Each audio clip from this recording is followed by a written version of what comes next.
हरे कृष्ण। हम चर्चा करेंगे कि हम कंठी क्यों धारण करते हैं, गले में तुलसी की कंठी होती है, हम क्यों धारण करते हैं। जितने भी वैष्णव आचार के जितने भी नियम पालन किए जाते हैं, इन सब का जो स्रोत है वो कहीं ना कहीं एक कुछ प्रमुख ग्रंथ हैं, और उनमें से एक प्रमुख ग्रंथ है, उसका नाम है हरि भक्ति विलास। तो हरि भक्ति विलास जो है वो तुलसी जी के बारे में एक बहुत ही सुंदर वहाँ पर बात कहते हैं।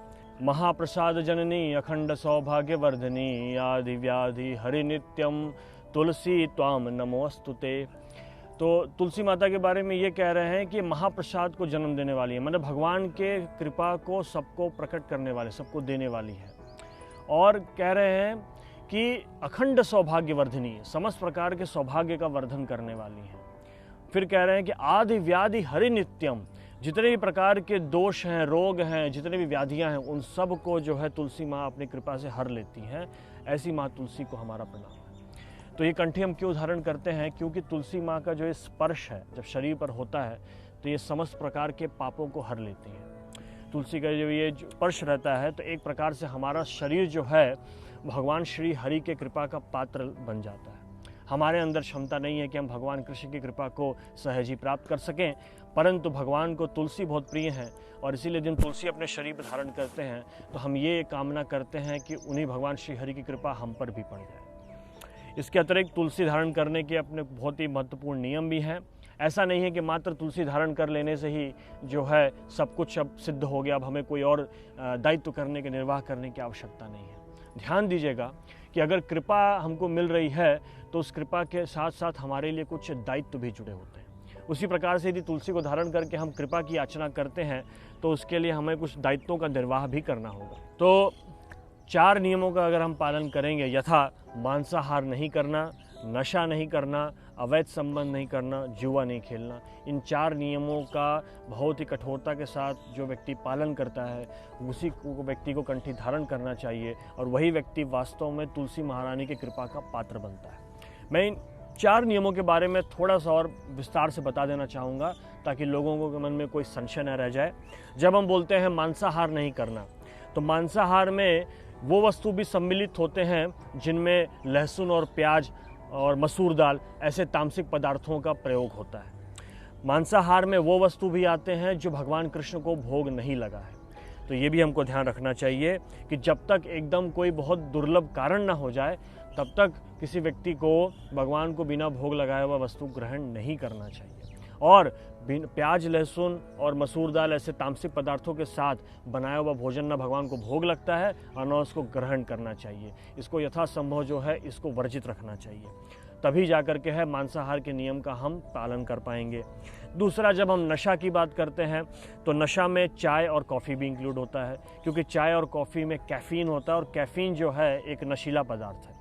तो जब हम ऐसे नशीले पदार्थों का सेवन करते हैं तो वो भी धर्म के इस दूसरे सिद्धांत को तोड़ता है। तीसरा, जब हम अवैध संबंध की बात करते हैं तो अवैध संबंध में हर प्रकार का संबंध जो वैदिक या शास्त्रों द्वारा जो संबंध नहीं है उन सब संबंधों, स्त्री पुरुष, पुरुष पुरुष, स्त्री स्त्री, चाहे जैसा भी संबंध हो, लेकिन अगर वो शास्त्र सम्मत नहीं है तो उसको अवैध संबंध में ही गिना जाएगा। तो ये इसको भी कठोरता से पालन करना चाहिए।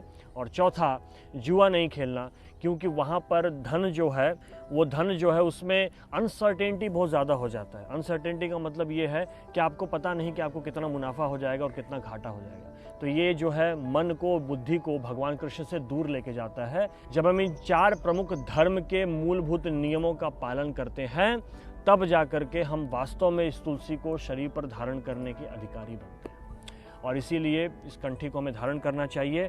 शास्त्र में, हरि भक्ति विलास और अन्य ग्रंथों में, तुलसी उपनिषद में यहाँ तक ये भी बताया गया है कि अंत समय में यदि किसी के शरीर पर तुलसी अगर धारण किसी ने कर रखा है तो उसको यमदूतों का मुंह नहीं देखना पड़ता।